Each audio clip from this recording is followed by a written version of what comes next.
Bonjour, je m'appelle Frédéric Broutet, j'ai 52 ans. Je suis installé comme viticulteur exploitant agricole depuis 2009. Et en fait, on a démarré absolument de zéro cette exploitation viticole.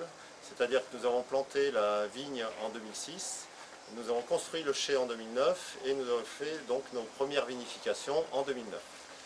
Donc nous avons bénéficié d'un terrain familial qui est ce magnifique coteau qui domine la vallée de la Garonne, qui est en AOC Côte du Marmandais.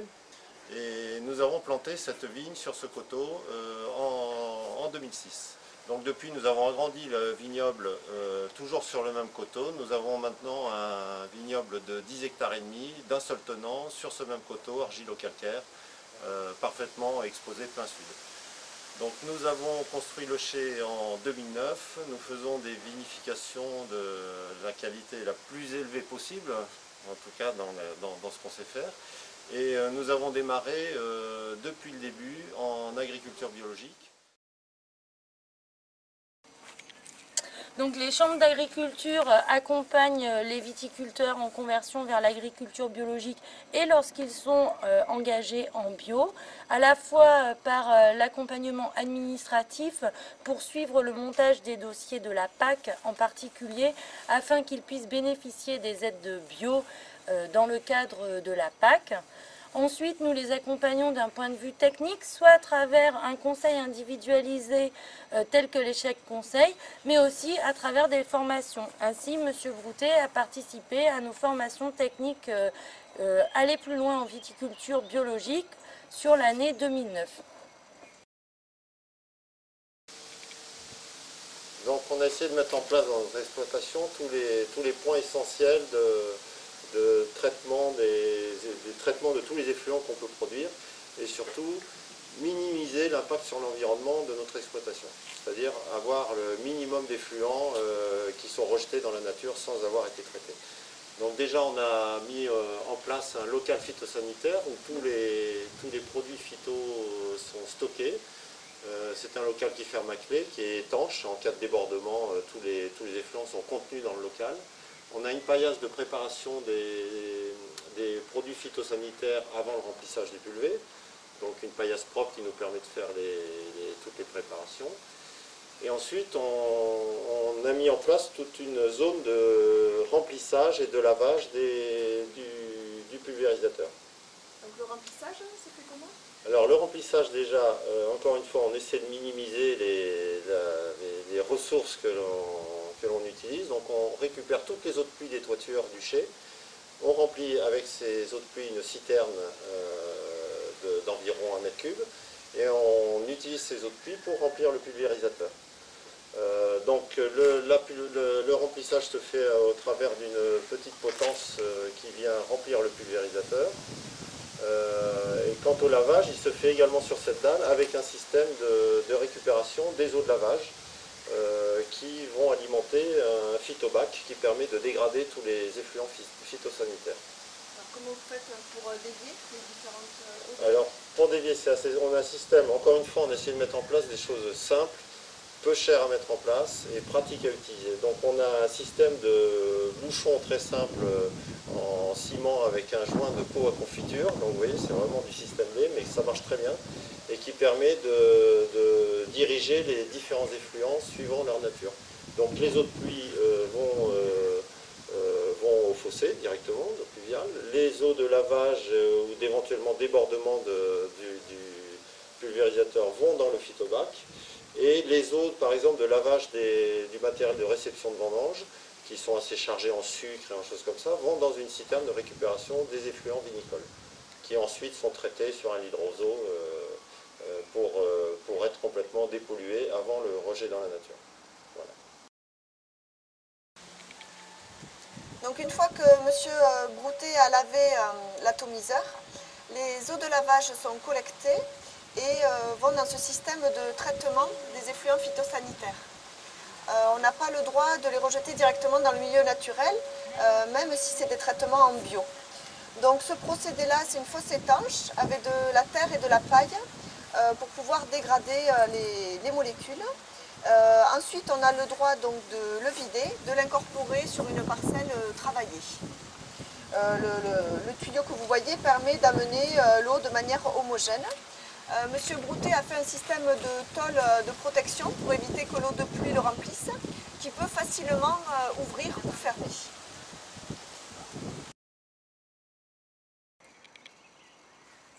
Donc du chai sortent les effluents vinicoles, c'est-à-dire c'est toutes les eaux de lavage, des cuves, la réception de la vendange.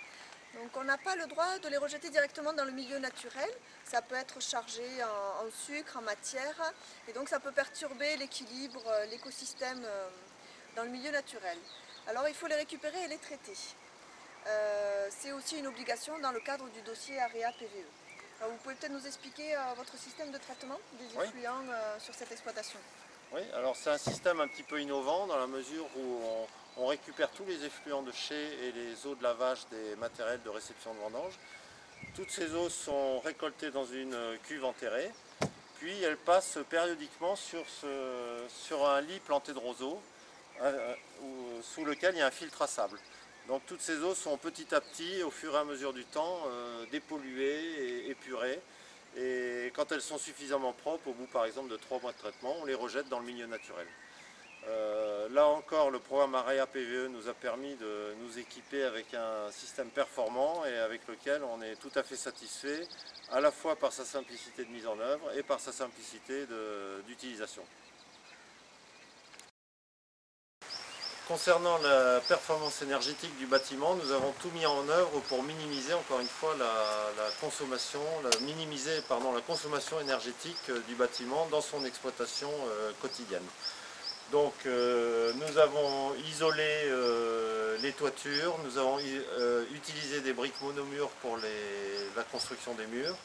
Nous avons utilisé la pompe à chaleur pour la thermorégulation des cuves. Nous avons mis en place un puits canadien pour réguler l'intérieur du chai à barrique.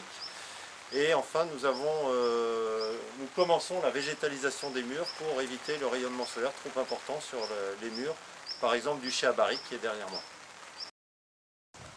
En 2009, le ministère de l'Agriculture a lancé le plan de performance énergétique qui permet d'améliorer les performances des exploitations agricoles en finançant des investissements liés aux économies d'énergie. C'est dans ce cadre que le domaine de Baissac a pu bénéficier de 40% de subventions sur la pompe à chaleur et sur le puits canadien.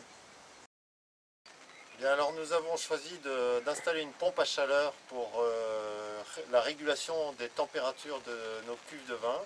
Donc on peut soit refroidir, soit réchauffer nos cuves de vin.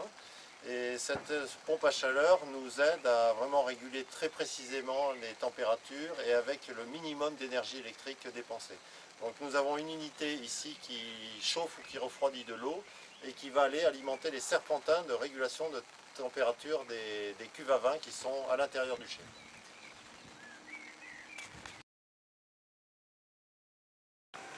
Donc, la pompe à chaleur fonctionne un peu sur le même principe qu'un réfrigérateur en fait, en pompant les calories de ce qu'on veut abaisser en température et les restituant au milieu extérieur. Dans le cadre de ce chai, on est en présence d'une pompe à chaleur, ce qu'on appelle RO, à savoir que le milieu extérieur c'est le milieu ambiant extérieur et le milieu intérieur c'est les cuves dans lesquels circule de l'eau. En 2009, vous avez équipé votre chai à barrique d'un puits canadien pour réguler la température de l'enceinte. Quel est le bilan vous en tirez? Pour nous, c'est extrêmement positif parce qu'effectivement, dans le chai à barrique, on a besoin de réguler la température de façon extrêmement fiable et d'avoir toujours une température constante dans le chai à barrique pour un élevage correct du vin. Donc nous on a profité du chantier du chai pour construire ce puits canadien et qui nous permet de souffler de l'air à température constante tout au long de l'année, sans pompe à chaleur, sans chauffage, sans climatiseur et juste avec l'apport d'un ventilateur. C'est vrai que ce système est à la portée de tout le monde vu qu'il repose en fait sur l'inertie de la température du sol puisqu'environ à 2 mètres de profondeur en été la température avoisine 15 degrés et 5 degrés en hiver. Donc si je me souviens bien, vous avez mis donc environ 50 mètres de tuyaux à 2 de profondeur. Exactement. Et comment dire, côté des performances énergétiques, est-ce que vous avez vu qu'en fonction de la température extérieure, la température du chai était à peu près constante ou... Ah oui, maintenant on a 2 saisons de recul et on peut voir que quelle que soit la température extérieure, c'est-à-dire qu'on a eu des extrêmes, on a eu -15 cet hiver et on a eu 39 l'été dernier. Et en toute saison, on envoie de l'air ici dans ce chai à barrique qui est compris entre 12 degrés à 18 degrés. Donc ça nous permet vraiment de stabiliser la température du chai. Donc selon vous, c'est reproductible chez d'autres producteurs Très facilement, surtout s'il y a un chantier en cours. Parce qu'effectivement, il faut faire une tranchée de 50 mètres. Et voilà. Voilà, donc il faut penser vraiment à l'installation, au démarrage. Tout à fait. Très bien. Tous ces programmes dont on a bénéficié, à la fois le financement du Conseil régional, de l'Europe et toutes les aides de la Chambre d'agriculture du Lot-et-Garonne, nous ont permis vraiment de franchir un pas dans l'exploitation et de nous convertir au bio et d'entamer cette conversion de façon très confortable avec du bon matériel, des bons équipements, et tout ça nous permet vraiment de valoriser au mieux les produits que l'on fait puisqu'on cherche des produits très qualitatifs et vraiment l'étiquette bio est indispensable pour nous.